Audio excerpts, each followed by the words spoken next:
Go ahead and get started. My name is Dr. Melissa Cordero. I'm a clinical psychologist at the Academic and Staff Assistance Program. Today, I have the pleasure of introducing Himadhari Sharma, who will be presenting on digital wellness. Himadhari identifies as a second-generation, bilingual, cisgender South Asian American woman and daughter of Asian Indian immigrants. She is currently a fifth-year doctoral candidate within the Department of Counseling, Clinical, and School Psychology at UCSB, working with Dr. Andres Consoli. She has a variety of professional experiences, including a previous career in business, and has worked internationally, both in business and psychology. Her current work focuses on serving minoritized groups with an emphasis on South Asian and South Asian American communities. She is passionate to continue developing a career as a researcher, clinician, and educator centered in decolonization and social justice. Her current interests include access and utilization of mental health services by minoritized communities, culturally salient and indigenous mental health support and psychological treatment methods, cross-cultural international psychology, as well as bi- and multilingual psychological services and mental health support. So thank you so much for spending your lunch hour here with us, and I will turn it over to Himadhari. Thank you so much, Melissa. Welcome, everyone.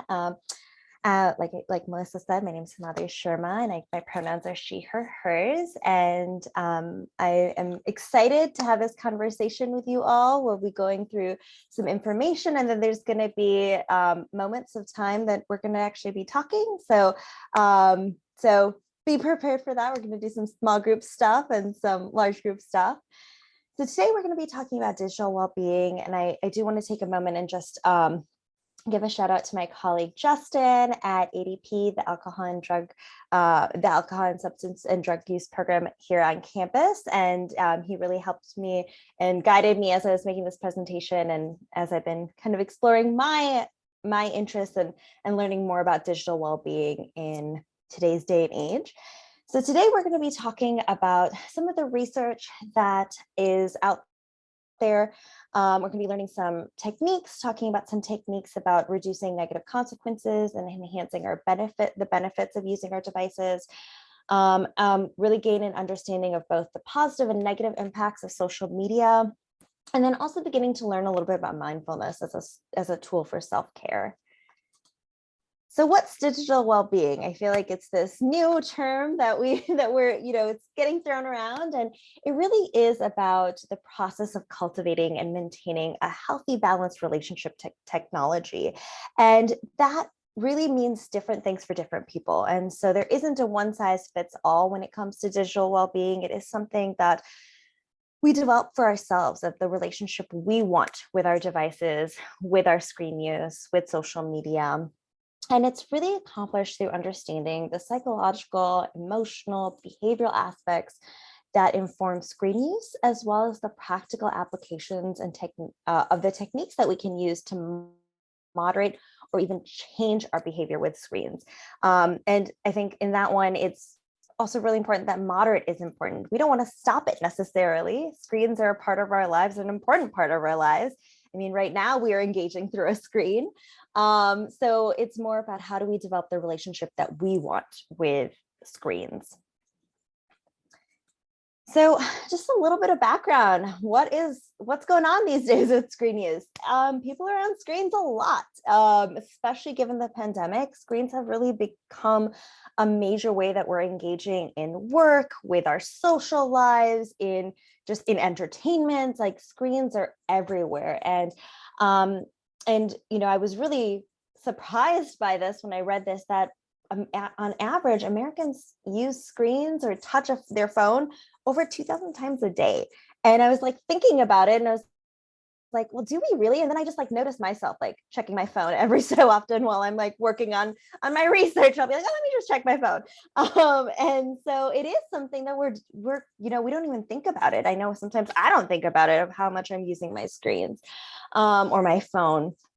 And on average, people are on social media about 2.5 hours per day, which again, that was kind of like, do I have 2.5 hours to be on my screen? And then I'm like, yeah, there's a lot of times where that there's this, I can turn to social media as almost this mindless way of just engaging in something and getting that entertainment. So it's really interesting just how much we do it, and kind of when we start observing ourselves, just how frequently we are engaging with our phones or our screens. About 95% of people use their phones during social gatherings. About 70% of people use their phones while working. 1 in 10 Americans use their phones during sex. Like, it's something that we're constantly on. Now, why are we on it? And I think a big piece of this is understanding how it affects our brain. And a big piece of what's being affected is our limbic system. And the limbic system is really focused on avoiding pain and seeking pleasure. And the way our brain works when we experience pleasure is it really registers it all in the same way. So that could be if we're using a psychoactive drug, it could a monetary award, a satisfying meal, screen use. That's all going to engage with our brain in very, very similar ways. And it's going to engage our limbic system. And so the way pleasure is kind of experienced in our brain is through the release of the neurotransmitter dopamine. And when we have a surge in dopamine, that's when we can start moving towards maybe addiction or addictive behaviors.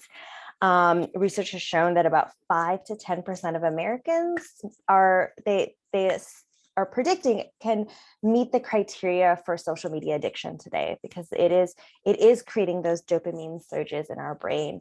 And then due to the effects that it has on our brain, social media can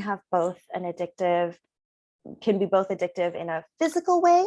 So like where we're engaging kind of in that physical behavior, can also have have that psychological effect on our brain where we're craving, wanting to be on social media, getting that reward.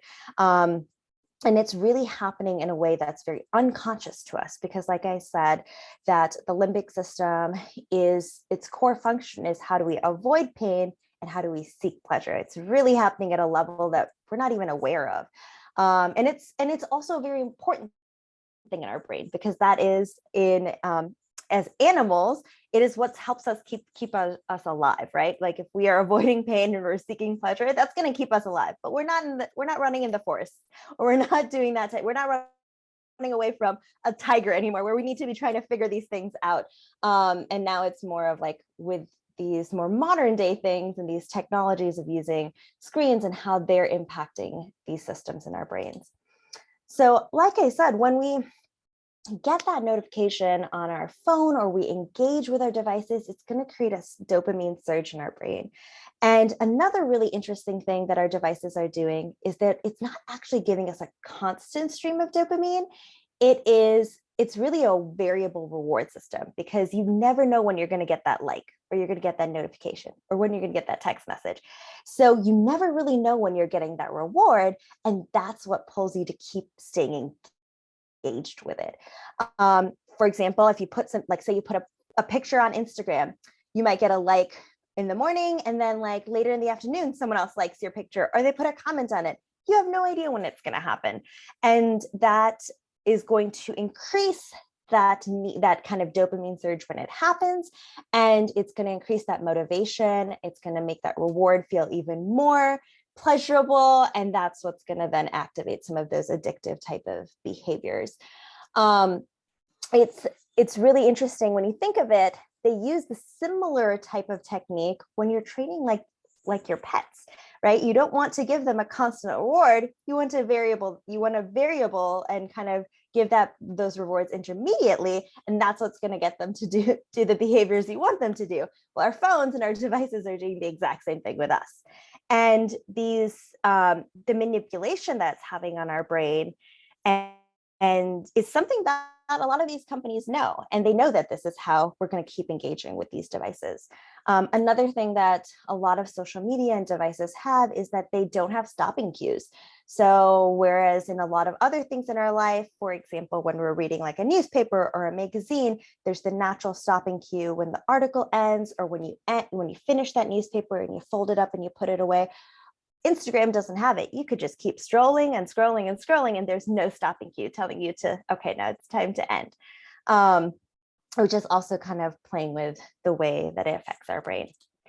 So another way to kind of look at it is it's kind of like a slot machine, right? Like you don't know when you're going to get the reward, just like with a slot machine. It has all the bells and whistles and the noises. It's also shiny and bright, has all the colors. And you're going to get similar dopamine productions in your brain, which is going to encourage you to keep engaging. And I thought this was really interesting because I'd never thought about this. And this is something that my colleague kind of introduced me to, of like, yeah, like it's kind of like we're carrying around little slot machines in our pockets that are giving us these rewards that we're craving. And with all that, social media is all around us. I feel like right now it seems, a lot of this, the beginning of this presentation feels a little gloomy and a little like, oh my gosh, but what do we do? Social media is all around us and it's really difficult to disconnect. And I think that is something that is the reality. And that's also, it's not something that we necessarily want to completely disconnect from, right? There's a lot of things we get out of social media. It's become a major part of our lives, especially during the pandemic, of ways to connect with others, to stay in touch with friends and family, to meet new people, to create community, to find a job, conduct research, like you name it, keep up with the news, like you name it, kind of social media and devices is really providing us all these things. So I wanted to take a moment now of kind of inviting you all to think about, well, how does social media affect you, or what have you noticed in your life, that especially looking at the past couple of years of your use with social media. So we're going to be in breakout groups right now, and so that you can discuss this and just take a minute to reflect on what your experience has been with social media and how it affects you. There are a lot of effects that social media is happening. So the impact of social media, really, it's influenced by how and why it's being used. And so, which kind of, someone kind of mentioned that, of like, okay, we're stuck with it. And there's different ways that we're engaging with it, and how we engage with it and why we're engaging with it is also going to impact how it influences us.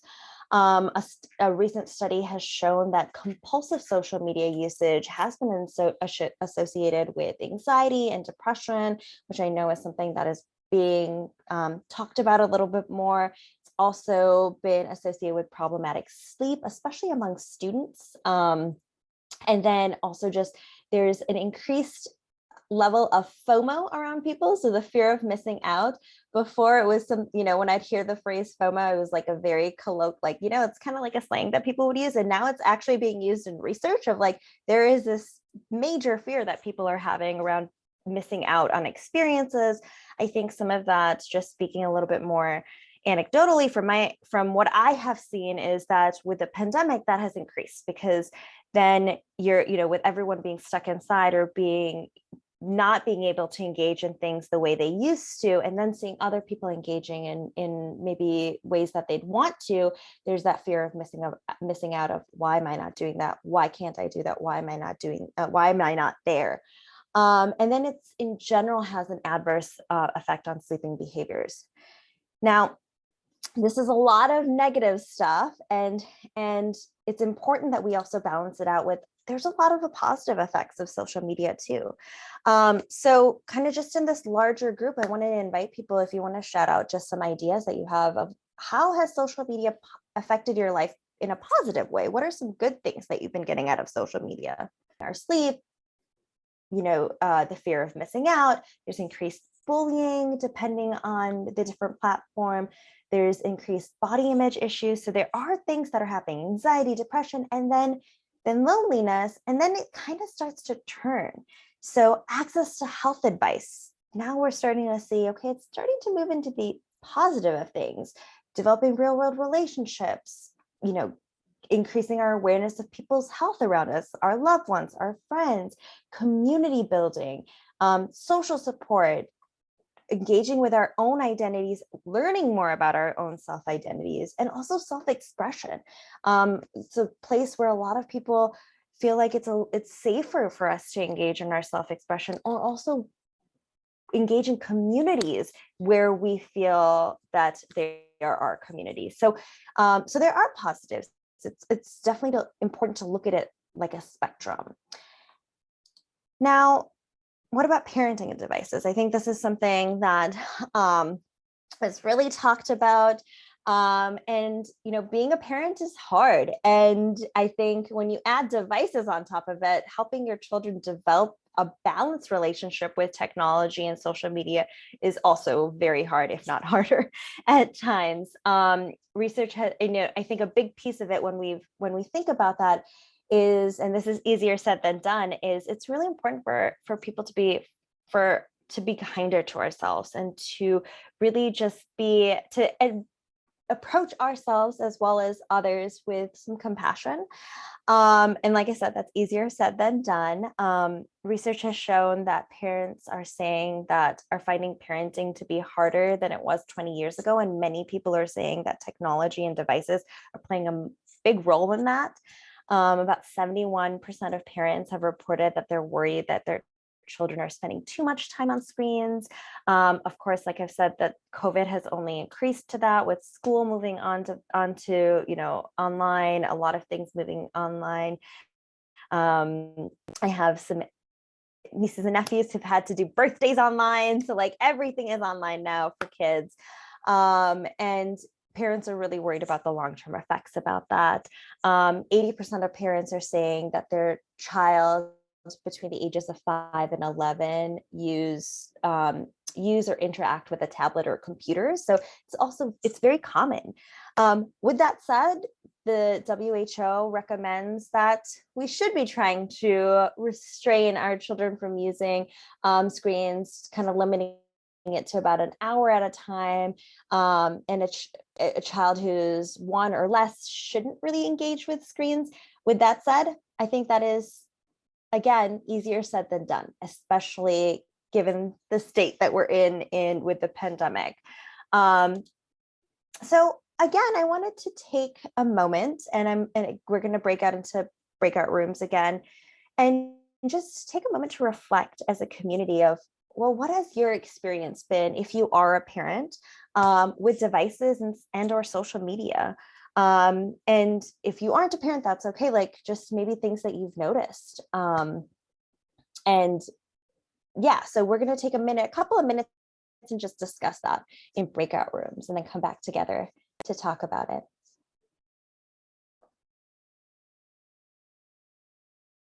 Oops.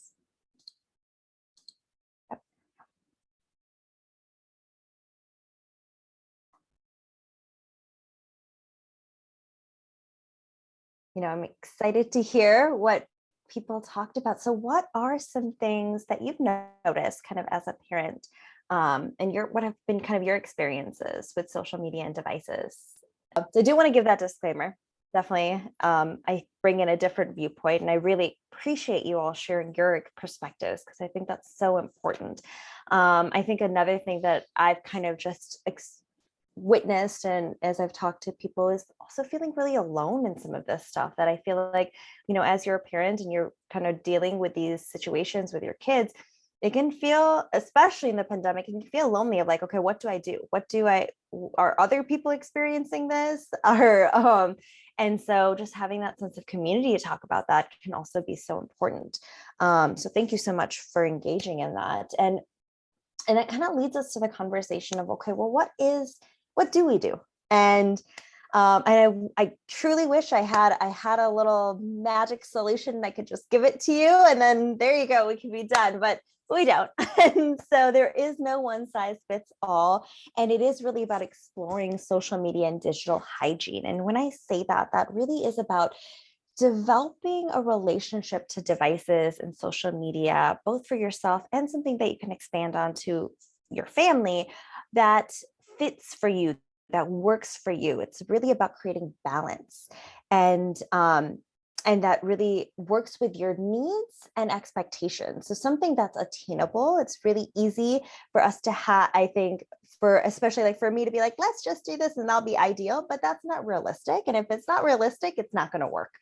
And so it's really about engaging with those devices and social media in a way that promotes well-being, both for your physical and mental health, and also doing it with kindness. So there's going to be days where you don't engage in that way. And maybe you are on social media a little bit more than say you had put your boundary on. And that's okay. That's okay. That happens. That is, we're all human. And I definitely see this as a journey and a path. And it's about developing that self-kindness and ways that we can take care of ourselves as we're going on this journey of, may it be changing our experience with social media and devices, may it be modifying, may it be, for some people, it's about stopping, and that's also okay. So I want to invite you all to think about, and we'll do this kind of in the large group because I am looking at time, that if there's anything that you've done recently and that you feel that has been helpful for you and your family when it comes to device and social media use. I know someone shared kind of having that cutoff at the end of the day of, okay, 10 o'clock, that's it. Devices don't work anymore. The Wi-Fi's, password changes. I know some people do that. Anything else that people have done that that has worked or that you think has been helpful? Sometimes another thing that can really be helpful, and what I'm kind of hearing as a theme, is creating these stopping cues. And what a stopping cue essentially is saying, okay, now it's time to end this activity and we're going to move on to something else. And we can do that in many ways. For example, saying, okay, no phones on the dinner table. And so if you're sitting on the table, you're not using your phone, you're not using a device. And that creates a nice stopping cue. I saw that Sky wrote in the chat that not using your phone for the first 30 minutes a day. That's also, it's kind of a stopping cue too, of like, okay, I'm not going to start using this. I'm going to end, kind of keep it away from me until I have done other stuff in my day and started my day. So that can be really helpful. I know something that I've tried to do is, if I'm going on a walk, then me and my partner will say only one of us brings a phone just in case of an emergency. Otherwise, we're not bringing devices on our walk. We are going to be focused on really living in that moment and engaging in a mindful way. And so just really increasing our mindfulness can also be really helpful. Some other suggestions is, there's different apps out there that, I'm telling you how to avoid apps by using another app. And so there are some apps out there that actually monitor your screen time and they lock certain things. I know I've heard people who do that for like WhatsApp, that if you've been on WhatsApp for like 30 minutes, the whole program locks. And so you can't log on to it again and you can't use it for another 2 hours. You can make your own window, like 2 hours or 3 hours. Out of sight, out of mind. I have heard, and this is something I practice too, is sometimes I'll leave my phone in a different room and I'll go and do something else and I completely forget about it. And the funny part is when my mom's trying to call me at that time and she's like, why aren't you picking up? I'm like, I'm trying to stay away from my phone. So there's goods and bads to that. But it can be really helpful to give yourself a little vacation. Erin, you mentioned kind of having those notifications switched off. That can be really helpful. That way you're not hearing that ding, ding, ding, or you're not seeing those little things that are, again, going to have that dopamine surge go into your brain and be like, okay, what's going on? I have to see, what comment did I get? Really also being cautious about how you're using your devices. Is there a certain mood or a certain time of day that those devices, that craving to use that devices kind of increase? Maybe sometimes some people, when they're in a more depressed mood or in a bad mood, that's when they turn to social media. So just getting that increased awareness of that can be helpful.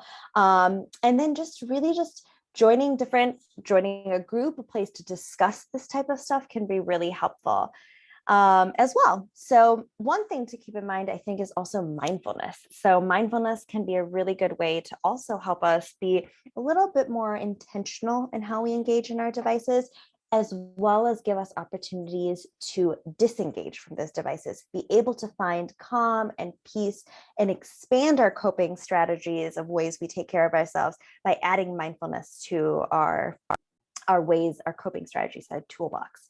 And so mindfulness really is about being in the present, really focusing on the here and now. And so I do want to honor the history of mindfulness. I think it's a term that's right now used a lot throughout a lot of different communities. So I want to take a moment to really honor the history that it comes from, which is a very rich history. It's rooted in both secular and religious traditions in many Eastern cultures, and it's been used for thousands of years. It's found across many, many different religions all over the world.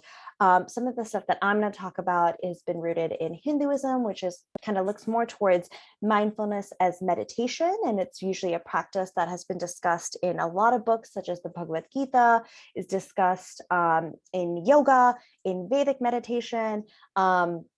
And then more other kind of the here and now mindfulness practices are rooted in Buddhism, which plays, and they look at mindfulness as a central role in your steps towards enlightenment. And it really the focus on the here and now.